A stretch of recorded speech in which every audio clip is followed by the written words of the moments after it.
Sr. Trump me chamou? Eu quero tarifa de 100% sobre filmes estrangeiros. Desculpe, filmes? Exatamente, chega de filmes produzidos no exterior. Isso tudo é ódio de filme legendado? Porque a gente pode aumentar o tamanho da legenda também. Não fica tão legal e não é por isso.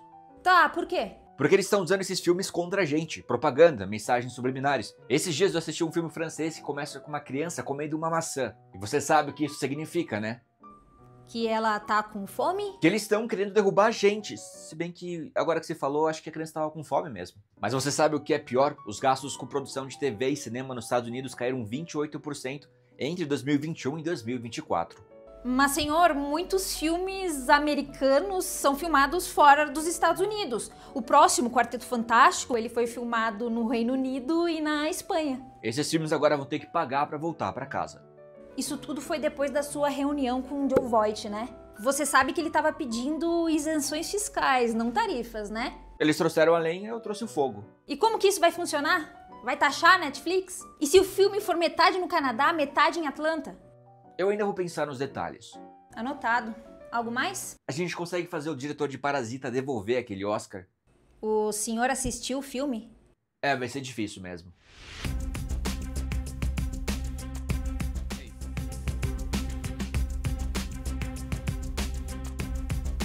Será que o último filme que você assistiu foi produzido lá nos Estados Unidos?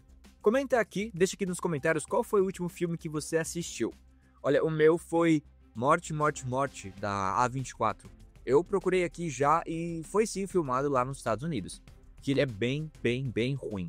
Nem perde seu tempo caso você não tenha assistido ainda. Mas olha, eu tô perguntando isso porque pra alguém isso aparentemente importa. E importa muito. O presidente americano Donald Trump anunciou no domingo que planeja impor uma tarifa de 100% sobre filmes produzidos no exterior.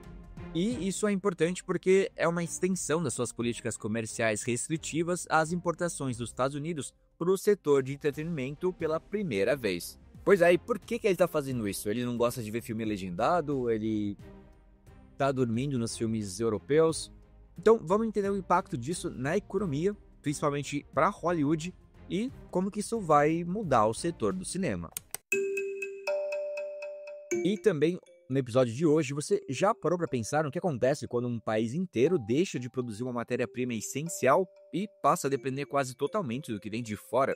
Pois é bem isso que está acontecendo com o algodão lá na Colômbia. O que já foi chamado de ouro branco, uma das bases da indústria têxtil colombiana, hoje está virando praticamente peça de museu, mesmo com campanhas, alertas e pedidos de socorro ao governo. Menos fábricas, menos produtores, mais importação, mais incerteza. E o pior, um setor inteiro que parece estar perdendo a esperança. Hoje a gente então mergulha também na história de um cultivo que resistiu por décadas, mas que agora corre o risco real de desaparecer do mapa. E o que isso diz sobre os rumos da economia e da indústria na América Latina? É uma matéria bem interessante do time de Latam aqui da Bloomberg Linha e eu vou compartilhar com vocês no episódio de hoje também. Então, fica aí, segue a gente caso você não siga ainda, por favor. E caso você não tenha avaliado a gente, avalie aqui no Spotify, nosso podcast. Beleza? Posso contar com vocês? Acho que sim, né? Bora pro episódio.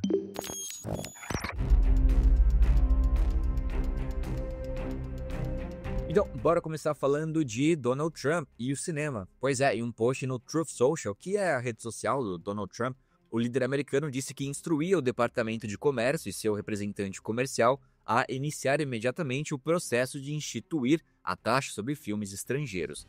Ele publicou assim, literalmente assim: queremos filmes feitos nos Estados Unidos, de novo, tudo em caixa alta, claro. O presidente também posicionou as produções estrangeiras como uma ameaça à segurança nacional, dizendo que outras nações estavam usando filmes para transmitir mensagens e propaganda. A publicação de Trump ocorreu após reuniões no fim de semana entre o presidente, o ator Jon Voight e seu empresário Steven Paul. Eles se encontraram com Trump em seu Mar-a-Lago Club, de acordo com as pessoas familiarizadas com a visita, que pediram aí anonimato porque as discussões eram particulares. O ator e o seu empresário apresentaram ao presidente seus planos para mais incentivos fiscais federais para a produção de cinema e TV dos Estados Unidos. Suas propostas incluem a expansão dos créditos fiscais existentes e também a retomada dos que expiraram. Mas olha só, por mais suspeito que possa parecer esse encontro, foi revelado que o grupo do ator de Voight não propôs tarifas como parte do seu plano, mas o presidente falou sobre essas taxas em suas reuniões. Então, dá pra gente entender que foi uma iniciativa de Trump. A gente sabe como ele gosta de tarifas. E um detalhe específico sobre as tarifas foi discutido. Em janeiro, Trump nomeou Voight justamente com os atores Mel Gibson e Sylvester Stallone como embaixadores especiais para Hollywood, com o objetivo de impulsionar empregos nos Estados Unidos. Mas olha só, não está claro ainda como tal tarifa funcionaria, nem como os filmes seriam avaliados para fins de cobrança dos encargos. Vale lembrar que muitos filmes que são de Hollywood envolvem produções globais, incluindo locações de filmagens em outros países e trabalhos de pós-produção que podem ser feitos em qualquer lugar do mundo. Lembrando aí que existe um negócio chamado trabalho remoto. Outras questões sem resposta incluem se a cobrança se aplica a filmes já gravados, mas ainda não lançados, ou apenas a novas produções. E olha só que possível dor de cabeça. Tem alguns filmes que estão para lançar, no futuro bem próximo, e que foram gravados em outros países. A gente tem Quarteto Fantástico, Primeiros Passos da Disney, que foi filmado no Reino Unido e na Espanha, e Jurassic World Rebirth da Universal Pictures, com locações na Tailândia, Reino Unido, Malta e também nos Estados Unidos. E isso não é coisa só de agora. Muitos filmes de grande orçamento de Hollywood no passado também foram parcialmente ou em grande parte filmados fora dos Estados Unidos. Inclusive, um dos filmes de maior bilheteria dos Estados Unidos, que é Avatar, de 2009, ele foi filmado principalmente na Nova Zelândia, enquanto Os Vingadores Ultimato fez uso extensivo de locações internacionais, incluindo Escócia e Reino Unido. Vale lembrar também que Senhor dos Anéis foi gravado em grande parte, ou se não totalmente, na Nova Zelândia. Tá, e isso virou um ponto de discussão porque, olha, basicamente a produção de filmes e TV nos Estados Unidos diminuiu nos últimos anos por uma série de razões. As empresas de mídia reduziram os gastos na tentativa de aumentar os lucros. Isso tudo à medida que migravam da TV tradicional para serviços de streaming. Esses serviços de streaming estão se expandindo globalmente e buscando produzir mais filmes para mercados estrangeiros. E olha só esse dado, os gastos com produção de filme e TV lá nos Estados Unidos caíram 28% entre 2021 e 2024. Isso de acordo com dados da empresa de pesquisa ProdPro. Outros países como Canadá, Austrália e Reino Unido, por outro lado, registraram um aumento de produção de filmes e TV devido, em partes, a incentivos fiscais atrativos e também custos de produção mais baixos. As gravações de filmes e TV na região metropolitana de Los Angeles caíram 22% no primeiro trimestre, refletindo aí a contínua perda de negócios da Califórnia para as outras áreas. A indústria cinematográfica e televisiva gerou cerca de 2,3 milhões de empregos nos Estados Unidos em 2023, de acordo com a Motion Picture Association. A associação ela não respondeu a um pedido de comentário sobre a tarifa de Trump feito fora do horário comercial.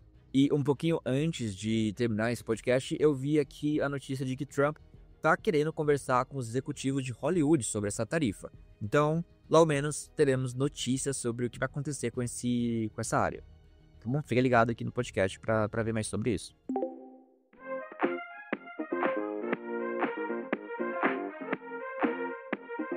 E bora falar agora de América Latina, especialmente depois que confirmaram o show de Bad Bunny aqui no Brasil. Vocês viram isso?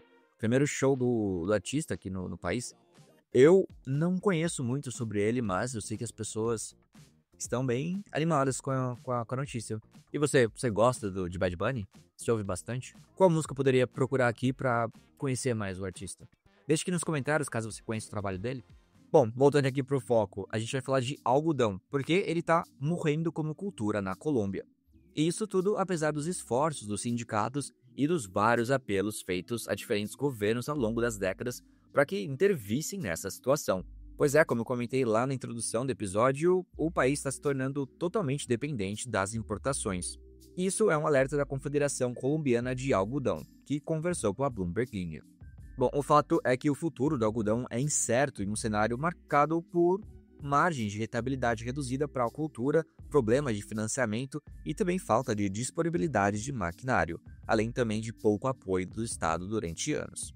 Além disso, sofreu também uma redução drástica desde a abertura econômica na década de 1990, o que gerou uma forte dependência da fibra importada e enfraqueceu a cadeia de valor nacional. A abertura econômica implementada pelo ex-presidente César Gaviria, que governou entre 1990 a 1994, liberou a entrada de produtos importados, o que pressionou os produtores locais do chamado ouro branco, isso em uma época marcada pela desvalorização do peso, preços internacionais desfavoráveis e também o aumento dos custos de produção. Daí, em 1993, a vocação do país passou a ser a de importador líquido de algodão, algo que não acontecia desde a década de 1950. O presidente executivo da Conalgodão, César Pardo, disse à Bloomberg Linha que, a partir de 1º de janeiro de 2026, a situação do algodão será absolutamente crítica e que eles esperam que as circunstâncias mudem para que ele possa voltar a se posicionar como uma importante cultura do ciclo curto. Ele também mencionou que no momento só restam 3 fábricas de fiações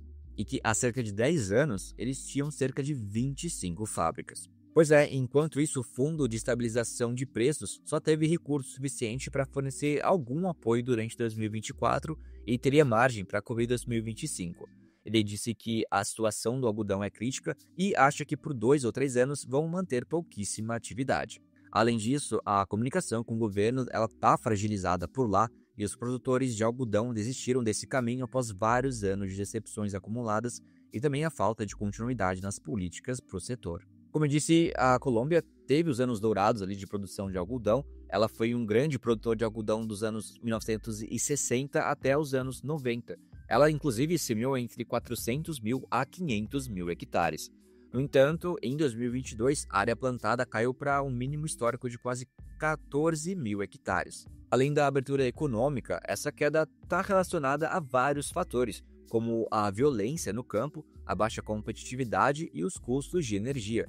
Mas um dos efeitos mais graves foi o enfraquecimento do elo de fiação, que é fundamental para a transformação do algodão. E se isso não fosse o bastante, também soma-se a esses fatores o uso maciço de fibras sintéticas em nível nacional, basicamente materiais como poliéster, elastano e entre outros derivados de petróleo. E olha só, teve tarifa nessa história para tentar conter essa situação, e apesar do fato do governo colombiano ter imposto uma tarifa de 40% sobre roupas importadas lá em 2022, o presidente executivo da Conalgodão destacou que os outros elos da cadeia não foram considerados nessa medida. Segundo ele, o ponto mais importante para o futuro é regular a importação de tecidos e fios por meio de uma tarifa para não desestimular a produção nacional.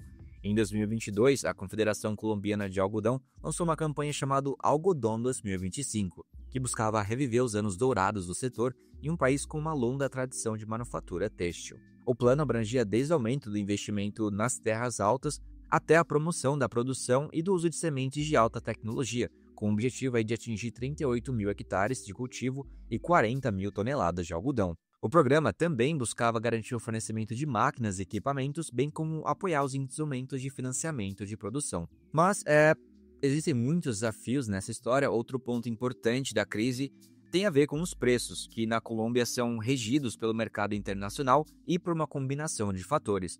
O preço por tonelada na Colômbia é calculado com base no preço por libra de algodão na Bolsa de Valores de Nova York, na taxa de câmbio e na aplicação também de um fator de conversão. No passado, os preços costumavam ficar entre 7,5 milhões de pesos colombianos, que é cerca de $1.700, e 8 milhões de pesos colombianos por tonelada, que dá $1.800.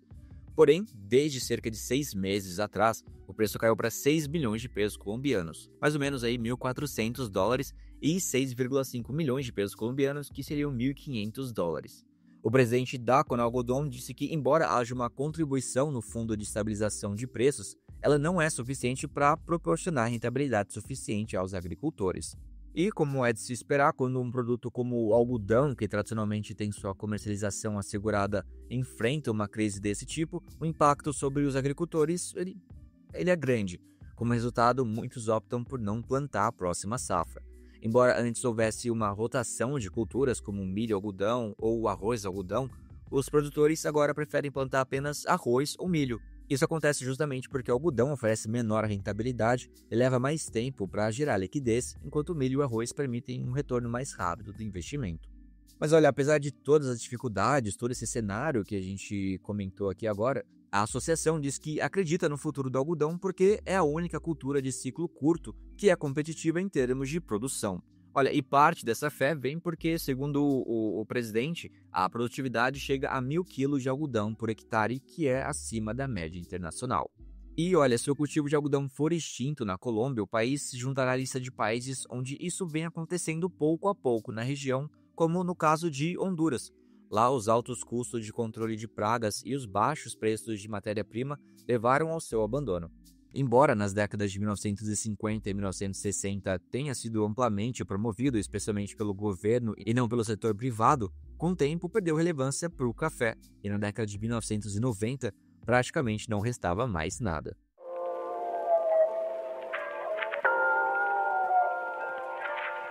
Bom, eu sou o Alan Blanco, as informações são da Bloomberg News e da Bloomberg Linha, e o episódio foi editado por Daiane Pinocchio, que inclusive apareceu no começo lá no TikTok. Hello. E, gente, vou ficando por aqui, espero os comentários de vocês aqui no episódio e até o próximo. Tchau, tchau. Big beijo.